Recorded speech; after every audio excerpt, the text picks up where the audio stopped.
Kitab Kejadian pasal 11. Menara Babel.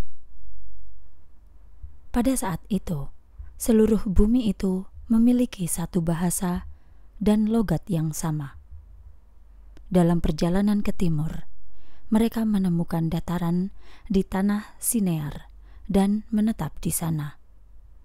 Lalu mereka berkata satu sama lain, "Mari kita membuat batu bata dan membakarnya baik-baik." Lalu mereka memakai bata-bata itu sebagai batu dan aspal sebagai perekatnya. Kemudian mereka berkata, "Mari kita membangun kota bagi kita dengan menara yang puncaknya sampai ke langit. Dan marilah kita membuat nama bagi kita supaya kita jangan tersebar ke seluruh muka bumi." Akan tetapi, Tuhan turun untuk melihat kota dan menara yang telah dibangun oleh anak-anak manusia itu. Tuhan berkata, "Lihat, mereka ini adalah satu bangsa, dan mereka memakai bahasa yang sama, dan ini baru awal dari yang dapat mereka lakukan. Mulai sekarang, segala yang mereka rencanakan untuk dilakukan, tidak ada yang tidak terlaksana. Ayo kita turun dan mengacaukan bahasa mereka, supaya mereka tidak dapat memahami satu sama lain."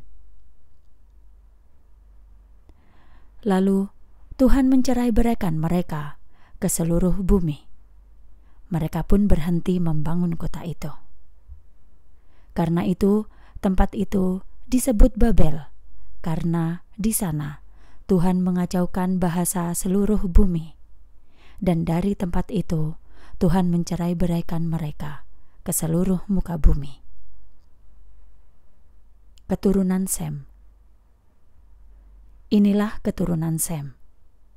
Ketika Sem berumur 100 tahun, Arpakhsad lahir baginya, yaitu 2 tahun setelah peristiwa air bah. Setelah Arpakhsad lahir baginya, Sem hidup 500 tahun lagi dan masih ada anak laki-laki dan anak perempuan lainnya yang lahir baginya. Ketika Arpakhsad hidup selama 35 tahun, Selah lahir baginya. Setelah Selah lahir baginya, Arpakhsad hidup 403 tahun lagi dan masih ada anak laki-laki dan anak perempuan lainnya yang lahir baginya. Ketika Selah hidup selama 30 tahun, Eber lahir baginya. Setelah Eber lahir baginya, Selah hidup 403 tahun lagi, dan masih ada anak laki-laki dan anak perempuan lainnya yang lahir baginya. Ketika Eber hidup selama 34 tahun, Pelek lahir baginya. Setelah Pelek lahir baginya, Eber hidup 430 tahun lagi, dan masih ada anak laki-laki dan anak perempuan lainnya yang lahir baginya. Ketika Pelek hidup selama 30 tahun, Rehu lahir baginya. Setelah Rehu lahir baginya, Pelek hidup 209 tahun lagi, dan masih ada anak laki-laki dan anak perempuan lainnya yang lahir baginya. Ketika Rehu hidup selama 32 tahun, Serug lahir baginya.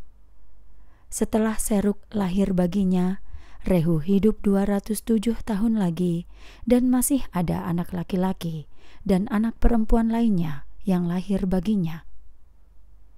Ketika Serug hidup selama 30 tahun, Nahor lahir baginya.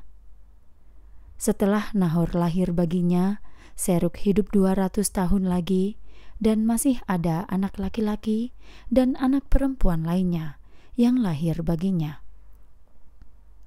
Ketika Nahor hidup selama 29 tahun, Terah lahir baginya. Setelah Terah lahir baginya, Nahor hidup 119 tahun lagi dan masih ada anak laki-laki dan anak perempuan lainnya yang lahir baginya. Ketika Terah hidup selama 70 tahun, Abram, Nahor, dan Haran lahir baginya. Keturunan Terah. Inilah keturunan Terah. Abram, Nahor, dan Haran lahir bagi Terah. Setelah itu, Lot lahir bagi Haran.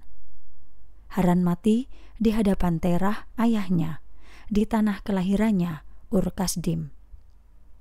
Abram dan Nahor mengambil istri. Istri Abram bernama Sarai, dan istri Nahor bernama Milka. Anak Haran, ayah Milka dan Yiska. Sarai itu mandul, dia tidak punya anak. Dari Ur Kasdim, Terah membawa Abram anaknya, Lot anak Haran cucunya, dan Sarai menantunya, istri Abram, ke tanah Kanaan. Ketika sampai di Haran, mereka menetap di sana. Terah hidup selama 205 tahun, dan dia mati di Haran.